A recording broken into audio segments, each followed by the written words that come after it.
Imagine a world where royal lineage doesn't equate to purity, but rather makes one elusive, a challenge to capture. Beneath the elegance of pearls and the allure of portraits lies the enigmatic saga of 15 women entwined in both regal authority and rebellion. These are not mere fairytale figures. They are queens and courtesans who reshape the landscape of power through clandestine romances and bold defiance. What you're about to uncover is not the polished narrative of legend, but the shadowy undercurrents of the British royal family, full of secretive liaisons and audacious affairs, each story wrapped in whispers and steeped in scandal, hidden away under stained glass and silence. These women were far from just princesses. They represented complex dilemmas for the monarchy itself. Welcome to the gripping tale of 15 British royals who indulged in fervent affairs, where the weight of the crown contrasted sharply with the warmth of passionate nights. As we embark on this journey, if the intrigues of morally ambiguous monarchs intrigue you, consider subscribing to witness more tales like this unfold. And while you're here, share your location. What dark hour are you partaking in these royal tales? In the tale of Katherine Howard, the fifth wife of Henry VIII, a vivid portrait emerges of a woman navigating the treacherous waters of royal life. It becomes clear that there exist two distinct categories of individuals in the realm of royalty: those who deftly maneuver through the game of power and those who find themselves ensnared by it. Katherine, with her youthful exuberance, made her entrance into the court akin to a naive teen stepping into a nightclub, blissfully unaware of the perilous dance she was about to partake in. As a cousin to the infamous Anne Boleyn and a mere piece in the relentless ambitions of the Howard family, she found herself thrust into a royal match as if she were a mere cut of meat in a butcher's shop. By the time she wore the crown, she had already collected an array of admirers, including music instructor Henry Manx and the irresistibly charming Frances Darhan. The whispers about her indiscretions didn't emerge once she became queen. They merely intensified. With King Henry being an aging man, burdened by his ailments, there she was, at just 19, radiantly beautiful and surrounded by suitors who were altogether more appealing. Among them was Thomas Coe-Pepper, a bold gentleman of the King's Chamber, whose audacity led him down a perilous path for a few stolen moments of affection. In the unforgiving landscape of Tudor England, such folly came at a steep cost. Did she err in her choices? Perhaps. Was she reckless? Undoubtedly.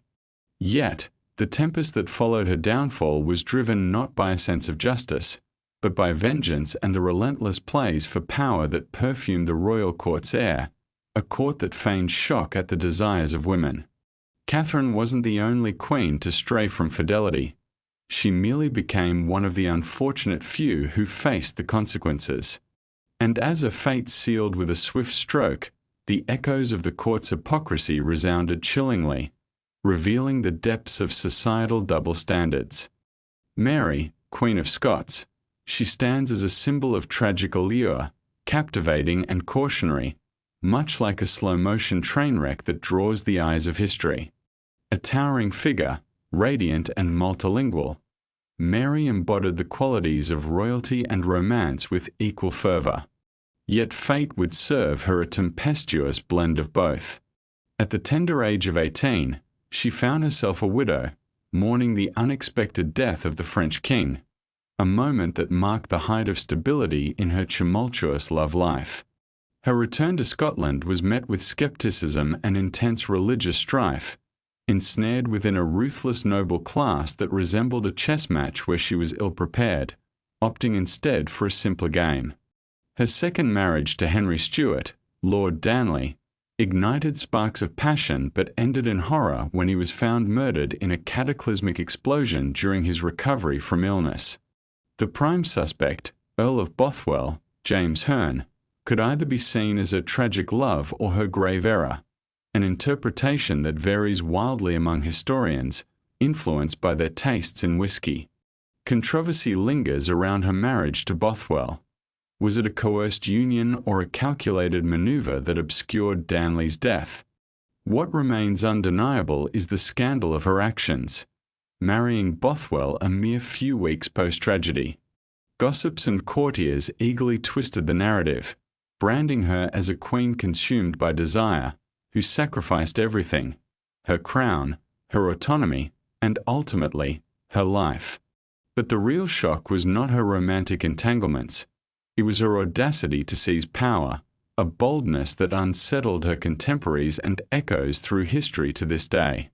Elizabeth, her cousin, would eventually imprison her, a fate that mirrors Elizabeth's own tangled love life but diverges in its public perception. As you unravel this tale, it's clear you are intrigued, perhaps even slightly appalled, but undeniably drawn into the depths of this historical drama.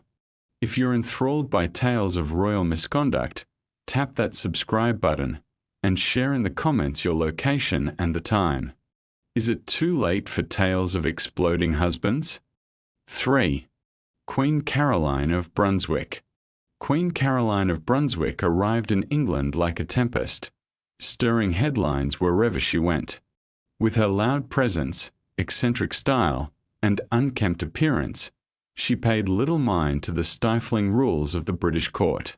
In stark contrast stood her future husband, George IV, a man so self-absorbed he commissioned a statue of himself clad in Roman armor, only to criticize it for lack of flattery. Their marriage set sail towards disaster before they had even exchanged vows, having met merely days prior, prompting George to seek a drink while openly calling her repugnant. Caroline, undeterred, displayed an exuberant optimism paired with a wardrobe that screamed continental flair. Once George abandoned her for a life enriched with mistresses and self-indulgence, Caroline packed her belongings and embarked on a whirlwind tour of Europe, embodying the essence of a rebellious queen on a wild escapade. She gathered companions as if they were treasures, including secretaries and Italian servants, one in particular standing out, the charming valet Bartolomeo Pergami, whose closeness to her was anything but discreet. This sparked a furious investigation by the British government, complete with testimonies and salacious claims of nightly escapades and indecent exposures. Parliament was aghast. Meanwhile, Caroline lounged under the sun, laughing in Italian, undeterred by their scandalized whispers. Attempts to exclude her from George's coronation only fueled her popularity. When she showed up, pounding on the doors, she was turned away. A queen denied entry to her husband's celebration. Such was the spectacle of political drama, playing out in a royal farce where shock mingled with the absurd. Yet, while Caroline embraced her scandalous freedom, another royal was discovering that the world of infidelity was not merely a rumor behind palace walls but a vibrant lifestyle, poised for the spotlight's glare. 4. Enter Princess Margaret, Countess of Snowdon. While Queen Elizabeth may have stood as the crown, Margaret was the enigmatic smoke coiling around it. Both raised in a luxurious bubble, she never harbored ambitions of reigning. With immense pressure resting upon her yet devoid of authority, rebellion became less a mere inclination and more a fervent pastime, and excelled was she in this pursuit. Her early romance with Peter Townsend, a decorated war hero mired in divorce, sparked a firestorm, sending the monarchy into a state of moral upheaval. Royal protocol swiftly extinguished this flame before it could truly ignite, marking the beginning of Margaret's tumultuous love life, too fiery for her royal standing, too regal for her desires. When she finally wed the charismatic Anthony Armstrong-Jones, later titled Lord Snowdon, the union wasn't a serene conclusion but a fresh stage for a battle laced with glamour. Both were artistic and captivating yet unfaithful. He chronicled everyone, and she consumed everything. Her romance with the 25-year-old landscape gardener Rhodey Llewellyn ignited tabloid frenzy, particularly during their sun-soaked getaways, a feast for the lenses of paparazzi. Margaret had long ago dismissed the notion of seeking happiness through approval, having been denied it once before. Her lovers ranged widely: actors, artists, musicians, even lesser-known aristocrats with names reminiscent of aged heirlooms. The media branded her scandalous, while she considered it the mundane rhythm of her days. What truly upset the public was her audacious spirit. She offered no apologies, instead wearing her heartbreak like a sleek line of eyeliner. Within the palace walls, she transformed cold interiors into vibrant boudoirs, rendering traditional protocol nothing more than a punchline. If the monarchy was indeed a grand performance, she embodied its tragedy. In the annals of history, we meet a captivating figure, Henrietta Maria of France. Arriving in England in 1625, she brought along not just a French accent and Catholic faith but a bold confidence that sent shivers through the Protestant populace. She wed Charles I, a king whose love was tinged with a mix of admiration and dependency, typical of weaker monarchs drawn to formidable women. From the onset, Henrietta was no wallflower. The English court regarded her as an outsider.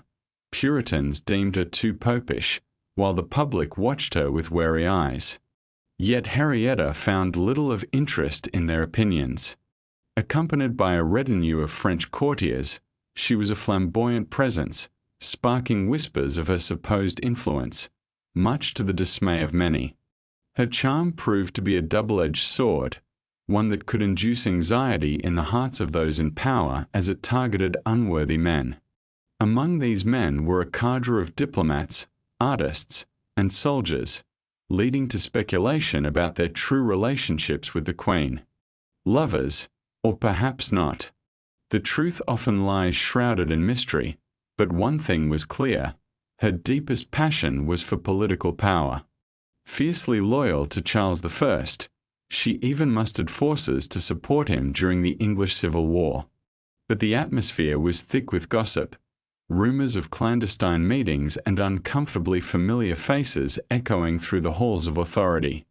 Parliament labelled her a seductress leading England into the brink of tyranny, and pamphlets painted her as a manipulative figure, ensnaring the nation in her Catholic web.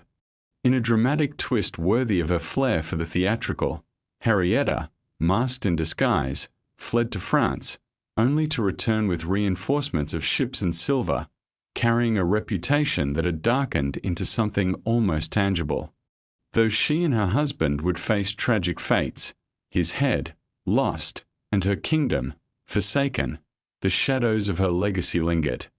A dangerous thought emerged from the suspicions she had left in her wake. Could a queen be more than a mere figurehead? And could her affections ever echo far beyond the confines of her throne? Mary Boleyn, the original enigma of her time, was a beauty whose luminous presence was often eclipsed by her sister, who would ascend to queenhood only to meet a grim fate. Long before and captured the heart of Henry VIII, Mary made her own mark, drawing whispers and murmurs in a court where rumors spread like wildfire. As a young woman, she was dispatched to the French court, where she allegedly became the mistress of King Francis I, who endearingly dubbed her his English mayor, a curious indication that even the noblest of kings grappled with moral integrity. Regardless of the truth of this liaison, the stain on Mary's reputation was indelible by her return to England. Enter Henry VIII, known for his boldness and disregard for faithfulness. He was irresistibly attracted to Mary's charisma, much like a moth drawn into the flame of impending turmoil. Their passionate affair, though brief and largely undocumented, has been shrouded in mystery, a royal practice that continues even today. Many speculate that Mary may have borne Henry children, or perhaps harbored hidden secrets. Unlike her sister Anne, Mary's aspirations weren't for a crown, which, truth be told, may have spared her from a tragic end. Following her dalliance with the king, she faded into the background of history, only to create a new scandal by marrying for love a man of lesser standing. The shock of such a choice. Ultimately, she left this world quietly, stripped of titles and without the fate of execution that many of her kin faced, a conclusion that, perhaps, speaks volumes unto itself. In the shadowy corridors of Tudor history lies the compelling tale of Katherine Parr, the sixth wife of Henry VIII. Her role in this bleak royal saga marked her as the last lady in a tragic dating odyssey where love often turned to despair. At her entrance, Henry was a frail, aging monarch, his spirit all but extinguished by the years and his past.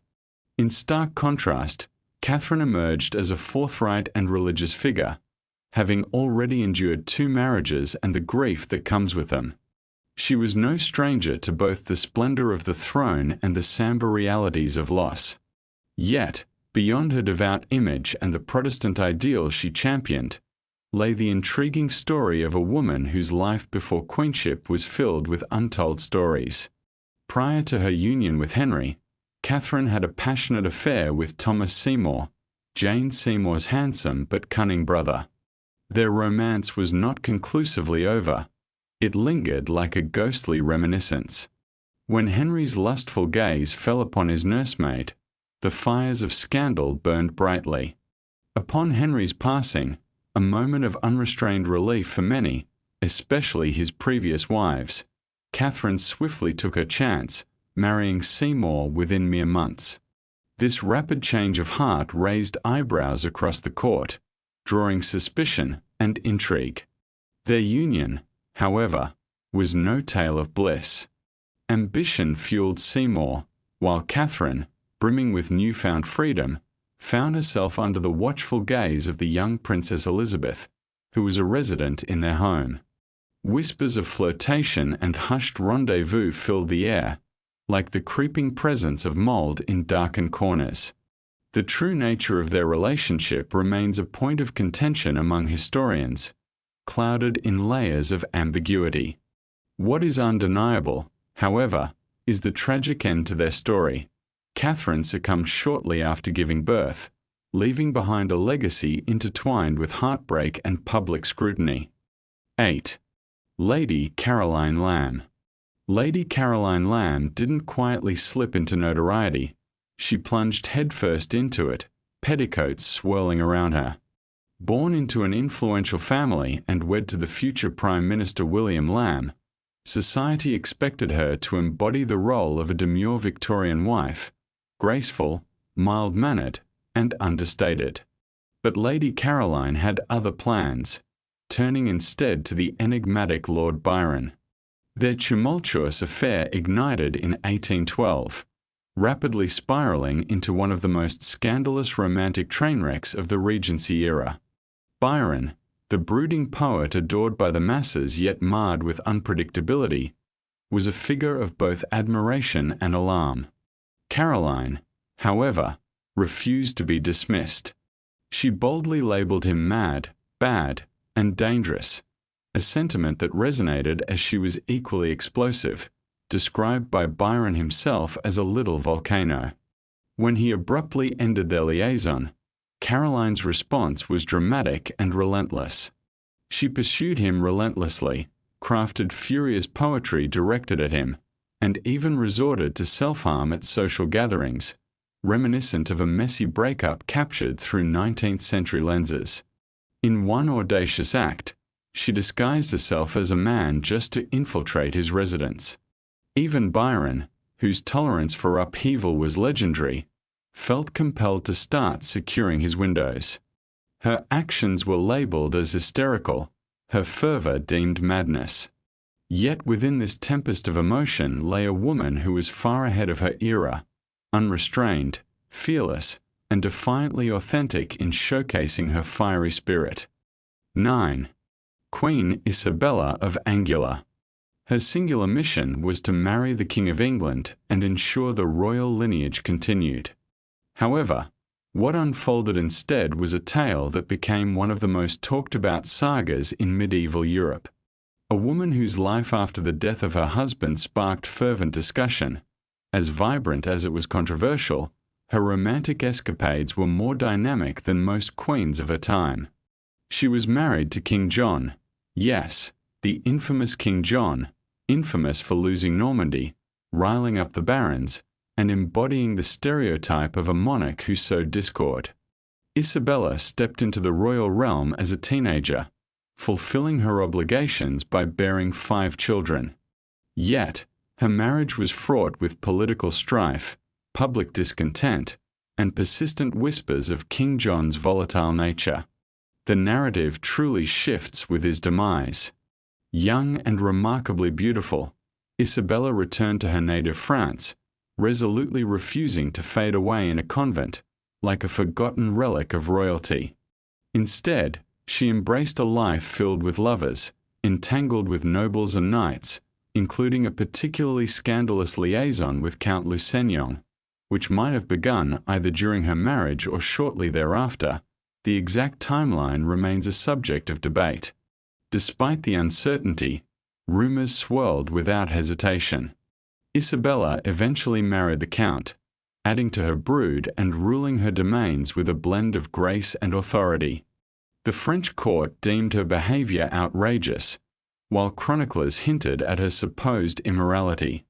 Yet Isabella appeared unperturbed, demonstrating little interest in seeking societal redemption.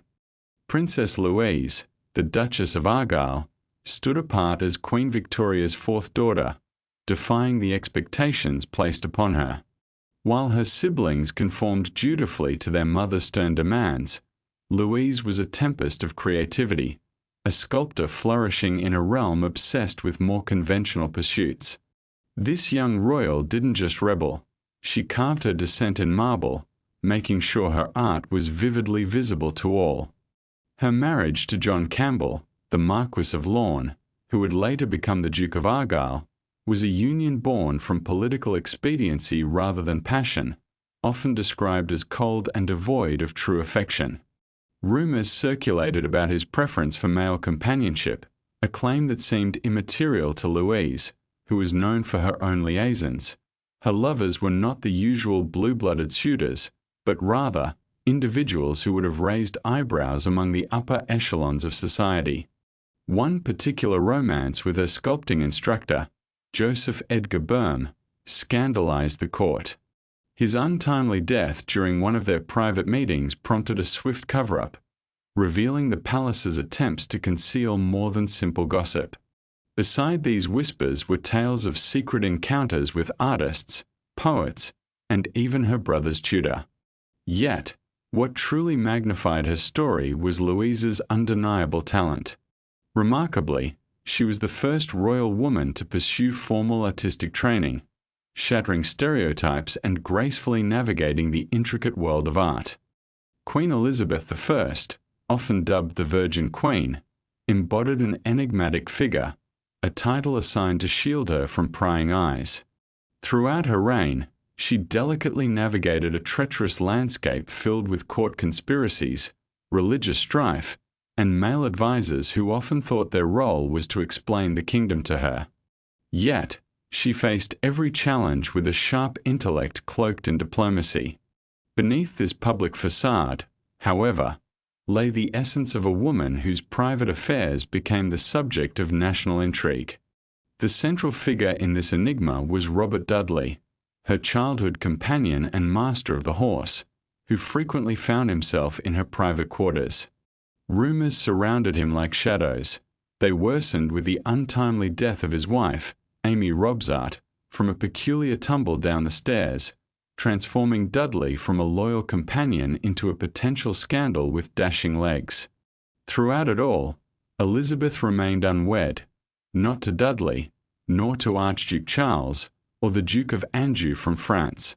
Instead, she skillfully managed her suitors, wielding power more fiercely than any romantic entanglement. Their court was alive with whispers of secret rendezvous and passionate correspondence. While some speculated she had lovers, others thought her infatuation was with power itself. In her solitude, she crafted her single status into a powerful emblem of England's autonomy. But beneath the history lies a woman whose heart longed for love, surrounded by men she might have cherished but never did. Queen Inzira was marked by a tumult of wars, strategic alliances, and a seemingly unending struggle with illness that might have compelled any other monarch to step down in defeat. Yet, Beneath the layers of somber portraits and draped curtains lay a complex emotional landscape. Here was a queen ensnared in deep dependencies and an array of relationships, weaving a tapestry where friendship often masked deeper feelings, and endured the heartache of 17 pregnancies, each ending in the loss of a child, leaving her shrouded in profound sorrow and, ultimately, a piercing solitude.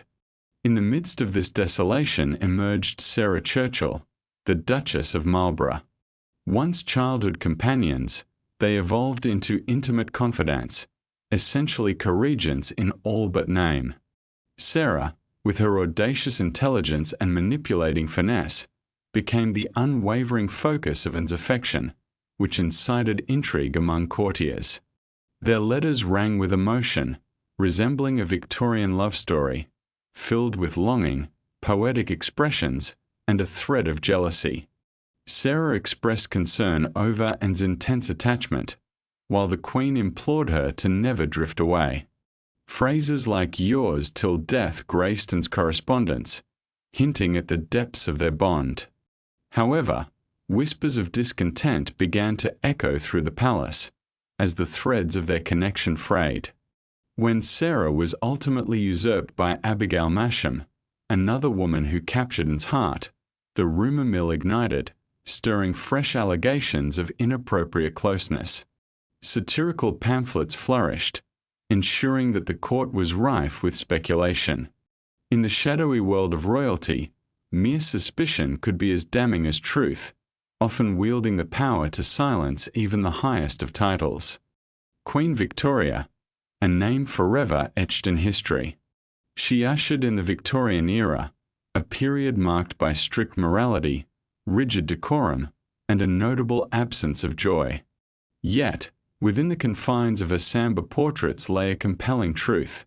This woman, emblematic of empire-driven sorrow, once harbored a fierce love for a man in military attire. And that man, he was none other than her husband, Prince Albert. Their partnership transcended the typical royal bond, embodying an extraordinary depth of connection. Victoria penned fervent love letters that could rival the most passionate of stories from her time. She revered his intellect, admired his discipline, and cherished his moral compass, and on occasion, his physical presence. Following his passing, she donned mourning attire for the remainder of her life, enshrining national grief as a personal aesthetic.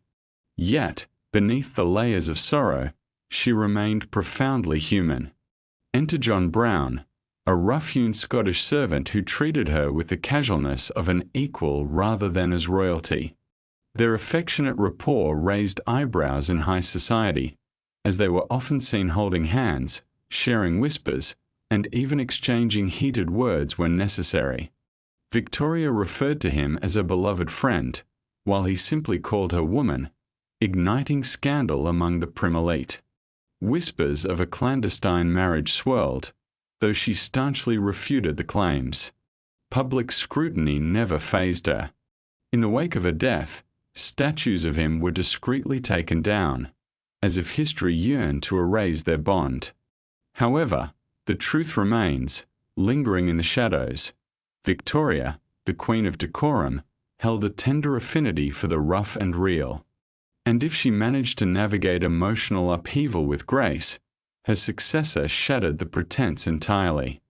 This next queen gallivanted across continents, wed 2 kings, and transformed romantic controversies into epic tales, all long before tabloids had the language to capture such stories. Eleanor of Aquitaine stands as more than mere royalty. She embodies the essence of defiance against societal constraints. Marrying not 1, but 2 kings, she not only played a significant role in the Crusades by leading armies into battle but also navigated complex political landscapes, outliving foes and expertly managing allies. Through her cunning, she helped establish a dynasty destined to reign for centuries. Amidst the intricate dance of politics and poetry, she became infamous, earning the title of Europe's most scandalous woman. Her first marriage to Louis VII of France, a man whose devoutness was legendary, proved tumultuous. Certain accounts label it as joyless and without progeny, depending on the biases of those recounting. After enduring years of tension and a disastrous crusade, which allegedly saw her don battle armor, their union ended in scandal.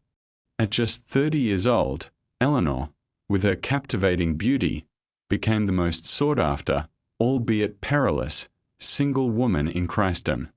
Enter Henry Plantagenet, the man destined to become Henry II of England.